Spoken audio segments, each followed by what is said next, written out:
Stories are ready. Analysis is on the way. And of course, we look forward to your opinions and perspectives on the issues. This is Freshly Pressed on a Feel Good Friday morning here on Smooth 98.1.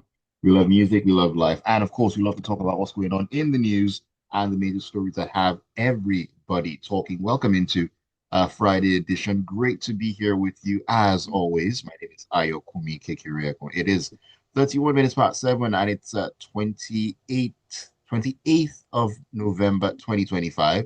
The month of November is drawing to a close. By next week, we'll be talking about December and Christmas being on the horizon. May we live to see that and so much more. It's going to be an interesting morning. It always is, looking at the news stories and talking about analysis. Two fine gentlemen are joining me this morning. If it's mirroring a Monday, if you know what I mean. AB Bozimo and of course Mr. C are in the building. Good morning to you, AB. Good morning, Ayo. Good morning, Mr. C. Great to see you again. Good morning to all of the wonderful listeners. First of all, I'll start by saying today, 28th of November, is my father's birthday, and I wish him a wonderful birthday and many more years in good health. A very happy birthday to your dad, AB. Long life, prosperity, and all the amazing things life has to offer. Great stuff. Mr. C, good morning to you. Good morning, Naya. Good morning, AB. Happy birthday, Daddy AB. Welcome, Lagos. All right, before I give the numbers, AB, just to let you know that since you put that out there, just to know that there are implications to, that declaration. So we here in Lagos, we await all the good stuff. So just putting that out there for you. Now, for everyone out there, the number to join us on the show is 0911 999 0981.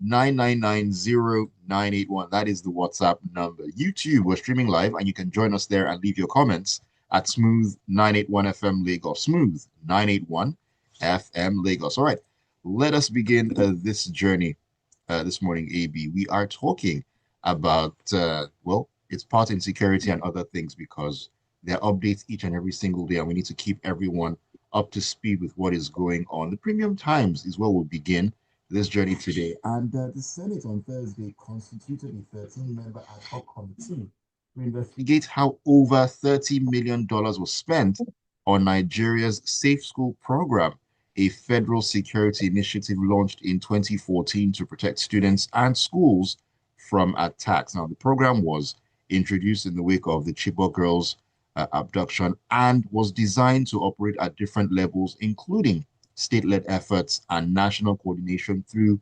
agencies such as the Nigeria Security and Civil Defense Corps, otherwise known as the NSCDC, and the Safe School Parents Watch Network. AB, safe to say that that initiative did not work, bearing in mind the number of abductions from schools we've seen over the years.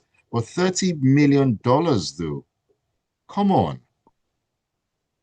Now, Ayo, let us first start by trying to understand what a safe school means or what it is and how it can exist independent of a safe society.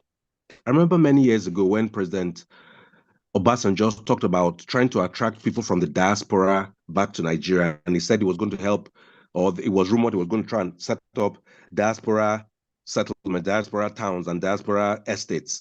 And the question I asked then was, if you have a diaspora safe estate, do you have a diaspora safe road to go to the market? Do you have a diaspora safe gym when you go outside the estate? You cannot, I understand the concept trying to make the premises of a school safer, hardened against attacks and all that. But here's the question, for $30 million, how many schools actually have a button that they can press that can alert a nearby security formation? I'm curious because we've heard these stories where people just come, they come in their numbers, they assail, attack, and murder, and they leave. And it's even in rare cases that you hear that security people came afterward. So for this $30 million, what has actually been achieved? Is it just building fences? Fences can be torn down, they can be broken down, they can be, and sometimes the worst intruders don't even go to your fence. They go to your gate and they enter with you. And then they lock the gate behind them and do what they want. I think it's a misdirection of money, a misplacement of priority, and unfortunately, quite typical of people who are just doing knee-jerk reactions. Oh, let's make the school safer. The parents who send those children to school, uncle, they shouldn't be safe. The people who sell in the market and work on the farms and are carpenters and all that, who are sponsoring these students shouldn't be safe. You see how we just get it all wrong. So to the point, $30 million, I'd be interested in seeing what an audit of that figure would be. But ultimately, you cannot isolate safe schools, safe farms, safe offices, or safe roads if you don't make an entire society more safety conscious or safety prone. What you'd expect to see, even if it were safe schools, emergency alert systems that would immediately send out signals to police and other formations nearby so that cordons can be sent up. There's this thing that happened when a child was kidnapped many years ago in the US. Her name was Amber. Since then, they set up what they call an Amber Alert system. Once the news of a child being kidnapped, moved by the parent or anything against the authorities, an Amber Alert cordon is sent up, and immediately police start inspecting vehicles and all that. So how do you have people coming to a school? They're taking 200 and something people, 300 and something people, and they seem to be able to vanish. We know where the school is based on typical travel of either a motorcycle, a pedestrian, or a vehicle. You should be able to do perimeters, circular perimeters, and say if they went in any direction, they should not have gone beyond such and such a point. How do you not narrow down your search area? So I just think these things are just names, but they are not backed by any brains. And 30 million naira dollars seems to have gone.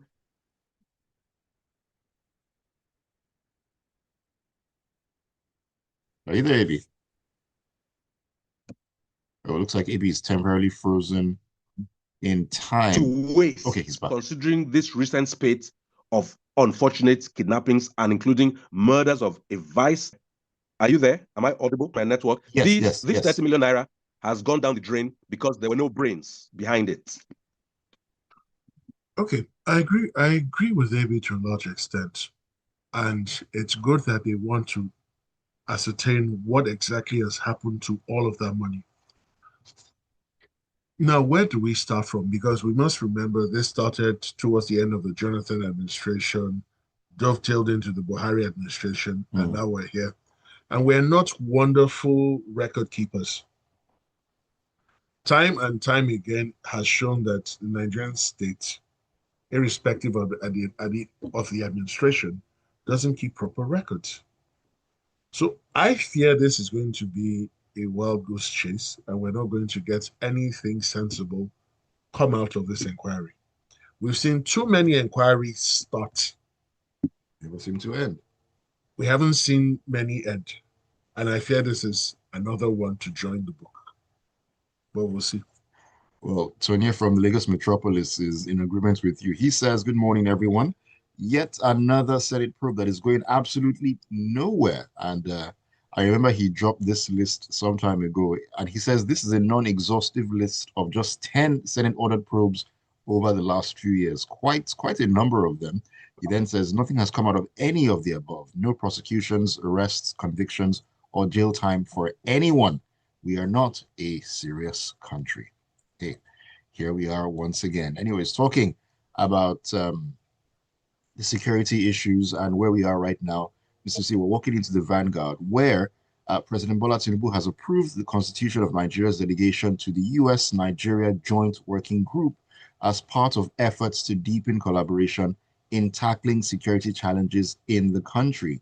Now, it says that Malam Nuhu Ribadu, the NSA, will lead the Nigerian side of the Joint Working Group supported by a multi-stakeholder team drawn from key security and policy institutions. First of all, Sissy, I mean, what should we be expecting from this US-Nigeria Joint Working Group? And secondly, looking at the constitution of the team and the leader of said team, is it the right mix, the right fit, or the right constitution? Okay, thank you, Ayo. So I'll start from the latter question. I'm looking at the Constitution and I'm just shaking my head and saying, do these chaps not know how to arrange things properly? Now, you've set up a Nigerian team headed by a personal appointee as opposed to a statutory minister. Now, on the other end, on the American side, they're probably going to be led by the Secretary for the Department of War. Now, the equivalent of the Secretary of the Department of War in Nigeria, for example, would be the Minister for Defense. So imagine having or requesting the Secretary for the Department of War to speak to the NSA here. They're not on the same level. A basic understanding of international relations and diplomacy would have straightened this out. And we then say he should also lead the Minister for Foreign Affairs. I'm not sure who thinks of these things. I'm not sure who looks at them when they've been set up. But this arrangement is wrong. Ideally, this team should be led either by the Minister of Defense or the Minister of Foreign Affairs. Now, I don't have confidence in the two of them because I saw the recent interview the Minister of Foreign Affairs had with the foreign journalist Piers Morgan. I was truly horrified with his responses. I was extremely disappointed. Then the statement credited to the Minister of Defense that came out yesterday, which has still not been debunked. I have no words for that statement. But anyways, back to the former question. What are we expecting? In spite of the deficiencies in our lineup, we're expecting increased collaboration with the US government. We're expecting increased intelligence sharing. We're expecting increased access to resources from the American end, obviously. We're probably expecting increased funding of joint security efforts. And maybe because of this joint collaboration, Right. we will start to actually see some visible, serious prosecutions. Because with all of this, the Americans would expect results, would expect to see people properly arraigned facing prosecution. It will no longer be the days of, oh, we're neutralizing them, no evidence. Oh, we've arrested 17,000, no evidence. Some have been sentenced and convicted. Nobody knows about it. So if they can agree, if both sides can agree, and when I say both sides can agree, the Nigerians need to remember right now that America is prepared to do this with or without them. And that is the position of the American president publicly, which has not changed. So they mustn't be too difficult when going into these negotiations. Now, I like the fact that the CDS is on that team, and then you have the director of the National Intelligence Agency alongside the Minister for Interior. This shows that on paper, there is some visible effort by this administration to try to start really addressing this terrorism issue. How far this will go, only time will tell. But on paper, good steps. Even though I don't like the arrangement. Ribadu should not be leading any minister of the Federal Republic of Nigeria anyway. No, he can be part of the team, and maybe because of his designation, make the Minister of Defense the leader of the delegation, since he's going to be talking with his counterparts. But again, the quality of the people heading the defense ministry leaves a lot to be desired. But it's where we are. So we'll make lemonade with the lemons that have been thrown at us. Hey, making the best of the situation. What we want at the end of the day is to see something concrete and something that is useful to Nigeria and Nigeria at the end of the day. Let's not be another junket to the US for no good reason. That is not where we are at this point in time. All right. Amy, I'm coming back to you right now. Let us talk about our friends in the NNPCL because once again, for the umpteenth time, we find them Ayo, in the news. let's talk about the number 6. Forget the NMPC first. Let's not waste our time. All right, let us step into the punch here, where the Inspector General of Police, Kayode Egbetokun, on Thursday said the recent presidential directive withdrawing police personnel from very important persons, VIPs, is a strategic realignment aimed at strengthening frontline policing and protecting vulnerable communities across the country. He made these remarks while addressing journalists in Abuja at a meeting with senior police commanders. Now, he said that a total of 11,566 personnel withdrawn from VIP duties had been redeployed. That's so far. I mean, we're talking about 100,000 police officers who are attached to these VIPs. So far, 11,566 have been redeployed, and of course, we've had rumblings of discontent concerning that, especially from some of the political elites who say that they also will be exposed to threats. And I'm wondering, how about every other Nigerian out there who doesn't have the luxury or the privilege of said protection? But hey, it seems like after that directive by the president, something is happening in this regard. AB. Okay, the IG of police has announced roughly, let's call them 12,000 people. 12,000 police are being withdrawn. And if you take some of them being on day duty and night duty, that means maybe they were overseeing some roughly 6,000. Very important, completely with air quotes, because as I've said before, there is nothing useful, important, or still less very important about many of these people, because they have created a society. You can hear them in the National Assembly saying, hey, don't do this, because if you do this, we won't be protected. Oh, wow. This just tells you the amount of cognitive dissonance that they have been existing under. Before this moment, because they could all step out with phalanxes of policemen around themselves, they didn't realize what ordinary Nigerians were experiencing. Just this morning, I saw a video of people on the road near where you have the iron ore thing, Kogi. Yeah. Buses that have been stopped, people have been kidnapped. That's what ordinary Nigerians have been living with on a constant basis. Suddenly, because of this crisis, they are now about to expose. Listen, I don't want a single person, IP, VIP, or no IP like me, to be kidnapped. But we must reckon with the fact that police are the primary people who are supposed to be taking care of peace and stability in the country. The army ordinarily shouldn't be deployed the way they are. In fact, many military officials are experiencing burnout for that reason. So, roughly 12,000 people.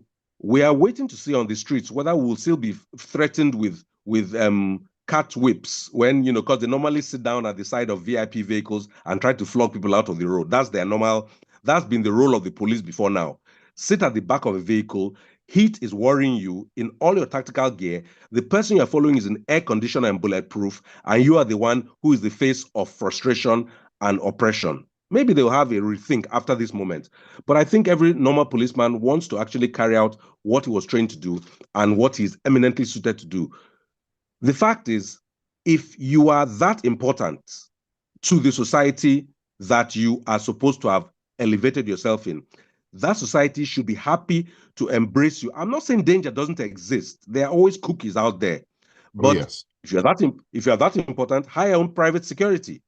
Do not detract from those who are supposed to be taking care of me just for your own personal selfish reasons. So I'm just intrigued at how they are now mourning and whining that their potential police escorts are about to be withdrawn. Then the last thing, I wonder whether this will really, really be effected. And if so, for how long? Because we've had a lot of statements by the president in the past that more or less go ignored by the people who they are giving directives. So we wait to see. Let us see whether we'll be able to drive like sane people on the road, or whether we'll be flogged out to the road and our side mirrors broken by other errant policemen who are in service of their orgas. But their orgas should make Nigeria safe, and they will not be afraid of their own shadows. When they go for their children's graduation in London, Paris, New York, they walk on the sidewalks. They go to the stores. They don't have people all around them. Get real, make your own Nigeria as good as that, and you will not be the one afraid of your own shadow like a mouse. Okay. Thank you, Ibi. I agree with everything you said. And I'm going to point out again why Nigeria is an unserious and unreal place. The commander-in-chief gives a directive that all policemen attached to VIPs must be withdrawn. And the police have previously estimated that figure at least 100,000. And then you have the IG coming up proudly to say he's achieved only 12% of that comment, of that directive. The 88% that has not been achieved. 11.556. Okay. This is I rounded up. I know. So there we have over 88,000 policemen unaccounted for. And from the way he's sounding or the way he sounded, that's that. That's it. There's no intention to move beyond that 11.56%. Now, will we see children of certain individuals no longer have police escorts? These are the questions. So, really and truly, you have the top policeman unable to carry out a simple directive. It's very simple. Return to base first. And you're telling us only 12,000, about 12,000 have returned to base. So the remaining 88,000, where are they? Why are they not returning to base? Or why did they not return to base? And what sanctions will be meted out? None whatsoever. So how are we supposed to take these guys serious going forward? They don't take themselves seriously. So I don't know why you are putting that burden on us. Now, this is a message from Shewadiasa in Surulere. He says, good morning, says, thank God it's Friday. Hey, I second that motion, Chair. So if I see any VIP with a group of policemen or even one policeman, I can report it. Is there a whistleblower fee? And please invite the IG to the grapevine. This is entertaining. Okay. Thank you for your message. Joseph Menier says, well, he's in Silver Estates. He says, let me see here. Good morning to you. Good morning to you, Joseph. And he says, happy birthday to your dad, AB. Thank you. And then he's asking, is Nigeria really broke? Because when you hear all sorts of money embezzled and unaccounted for, ransom paid to terrorists and flamboyant lifestyle of leaders, and those benefiting for illegal and legal privileges, the NNPC story you dodged was another monumental fraud of money running into trillions used for pipeline protection. May God help Nigeria. I haven't dodged it. I just wanted to round up with it. I'm not dodging it. It's in my targets. We're getting there, Joseph. No worries. All right, Mr. Let's go to number 6. Let's go to number 6. No, at number 5, yeah. Okay, so Mr. C is in agreement that NNPCL should be put in the spotlight. So I guess AB and Mr. C are going to go back and forth like Novak and Roger Federer on this particular one. Okay, this is going to be interesting.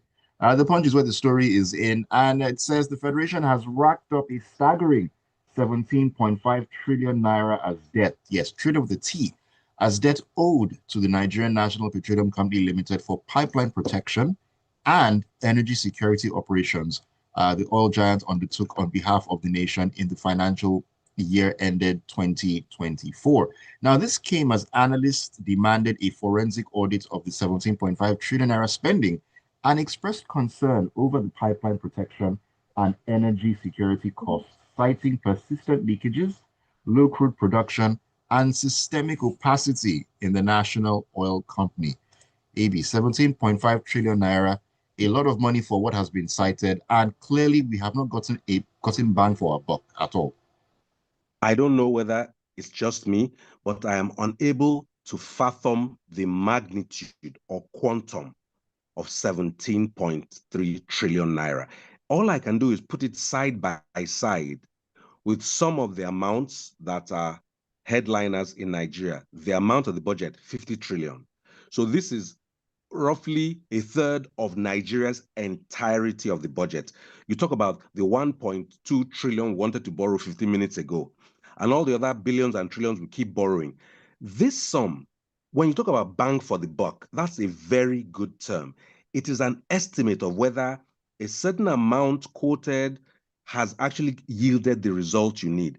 Look at NNPC, Nigerian National Petroleum Company Limited at this point. Do we have a single functioning refinery of Nigerian origin or provenance? No. We have some interesting deals where some company bought Ando bought over NNPC or vice versa. Just the reason why I'm unable to describe them is that they are opaque. You have these kind of huge sums. You say some of it is for pipeline security. Admittedly, we don't seem to hear of as much destruction of pipelines, but there's no expense I cannot magnify if that is my goal. If we are not getting these monies into our national budget and we're not spending them on other things like very necessary things like healthcare, security, etc., then those monies to me seem excessive.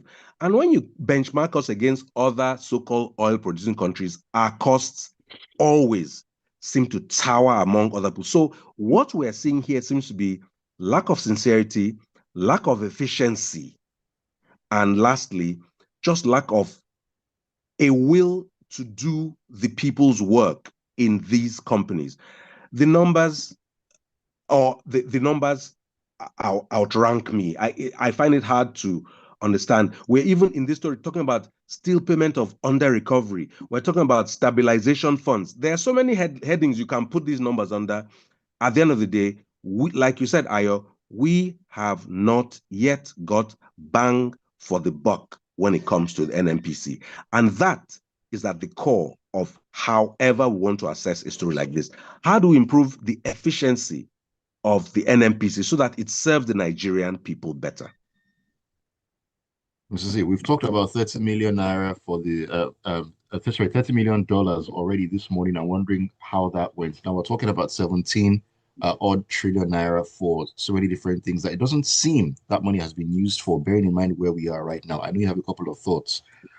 Just Yes, weighing on I this. do. So, first of all, on the 29th of May, 2023, we were informed by the current president that the era of fuel subsidy was over.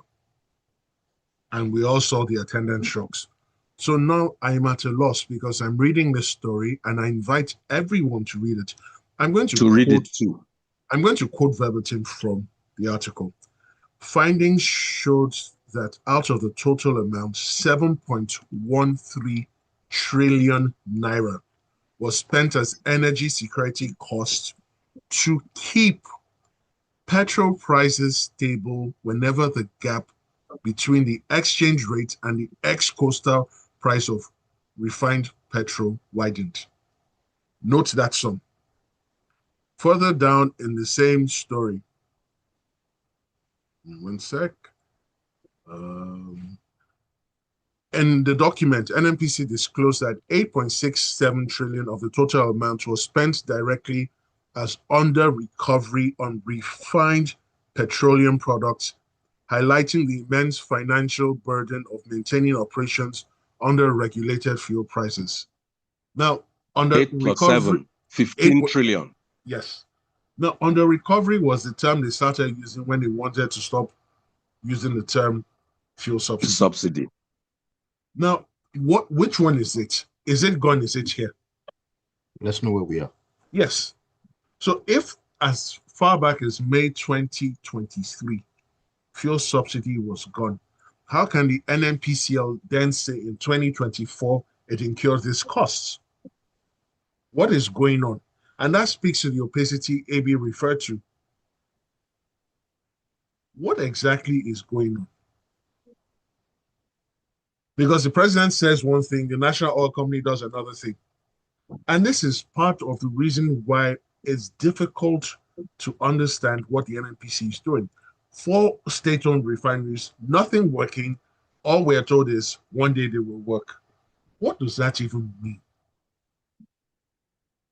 And the National Assembly that probably has oversight over this company will do next to nothing about it. No, they're worried about their police escorts. That's the priority right now. So remember that they've been inviting the group CEO to attend their committee hearings. He hasn't come. Rather, he's pushed forward loads of documents, and they're still insistent he comes. So on the recovery, and then when you look at what they're paying for, part of it was for pipeline surveillance, then part of it was for prevention of crude oil theft. What does that mean? If you are surveying the pipelines, you cannot simultaneously be preventing crude oil. These are two different headings. Even I am confused at this point. And then you have the Nigerian Navy thrown into this mix somewhere. You have a private security firm thrown into the mix. Then you have the NSCDC also thrown into the mix. What are we doing? And you have dead soldiers in Delta earlier this year in and around that whole mix. And the sad thing is, if you don't bring this in now, this is these are the expenditures for 2024. We don't know what's going to happen. Sit back and relax. Grab your popcorn and your cold drink and wait for the 2025 figures. Oh boy. When it rains, it definitely pours. All right, I need to take your messages now. A number of thoughts here. This is Amadi Nicholas. He's in Ibadan, Lagos. Good morning, Smooth. Good morning to you, Amadi. He says there is something fishy here. Recall that about $18 billion is yet to be accounted for since 2022. How come these figures? I think you mean how come are these figures correlated? It's probably what you mean. Amadi, if you ask us, we're also asking the questions because even we are super confused at this point in time. Cisco Delgado, good morning to you, and he's wishing your daddy happy birthday as well. He says, I can recall the deputy to Sullivan Chime, former governor of Enugu State, used to come to our neighborhood most evenings, and we talked with him. We had drinks and had pepper soup as well. This very deputy governor didn't move around with escorts. I even attended a wedding ceremony with him where he drove himself alone to church without said escorts. Well, make of that what you will. This is Tony Marine Beach, who says, former Vice President Oshibajo at the time came to my area and had a long walk without fear of being attacked. Withdrawal of policemen from VIPs is a good move. The same should happen in the academic and health department. When the legislators and other elites begin to feel what the people feel, the country will be good. I see the difference in approach to security issues on the floor these days. Cute.